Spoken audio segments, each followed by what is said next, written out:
If you're looking for a fun and cheap way to watch events like the Super Bowl or March Madness, here's a low-budget life hack that will convert your laptop, smartphone, or tablet into an improvised home theater.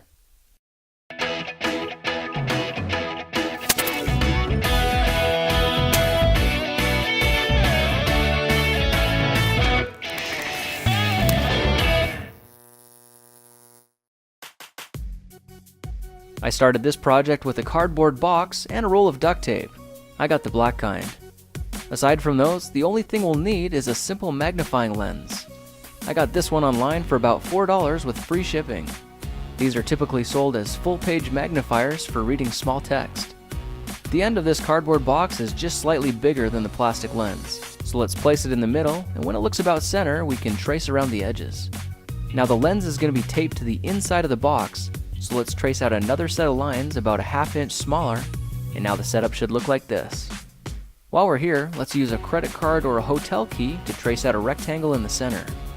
Alright, it's time to get to work making some cuts, and scissors can be a little awkward, so I'm going to try using this steak knife instead.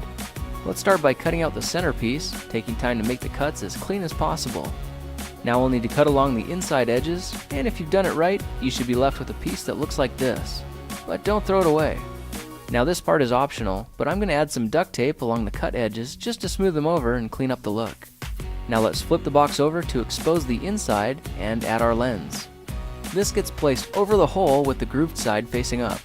Some more duct tape is added to secure the lens in position, and now we can work on making the box a little more sturdy. I'm folding the big bottom flaps in first so that the smaller flaps are on the outside. A strip of tape will ensure the inside bottom is flat and smooth, and the outside flaps are taped down as well. Next, let's use our knife to cut down the two corners at the back to make a flap that opens up. The top can now be closed and tape used to hold everything together firm and strong. I gave mine a quick paint job, and there's the finished projector. Well, that was cheap and easy. Okay, we're going to need a projection screen, so I went to a signed supply company and found this sheet of .02 high-impact styrene for about $2. The sheet is 4 feet wide, and adding a little black duct tape to the edges gives it a nice looking border. I had just enough tape left to hang the screen on the wall and rig up a little makeshift theater room. Now this lens configuration will allow the most light to shine through, but if you're okay with a darker but crisper image, you can go ahead and add the shroud to the front of the lens. This will tighten the aperture and give a better focus. At this point, we're about ready to test it out. I'm going to try it with this iPad, and we'll need to go into the settings menu and make sure we lock the rotation of the screen. We'll also need to bring the light up to maximum. To hold your tablet upright in the projector, you'll need to find something sturdy. This box of tomato paste was the right size for me, so I used a couple of rubber bands to hold the iPad firmly against the box and with the screen flipped upside down. This can be slid into the projector, and you may need to play around with the positioning of your tablet to see where it focuses the best.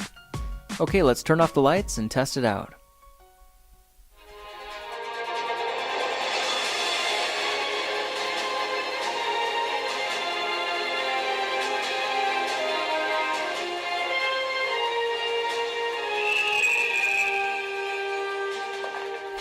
Well, there you go.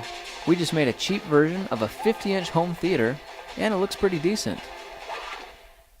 If you try this with your smartphone, the process is pretty much the same, but your picture will be a little smaller. I found that a laptop computer gives the best results because it's got the brightest screen. It fits together a little differently, but works for all the same reasons. So if you're trying to save money, there's a little trick that will hopefully keep costs low and put a fun spin on your next sports party. If you like this project, perhaps you'll like some of my others. Check them out at thekingofrandom.com.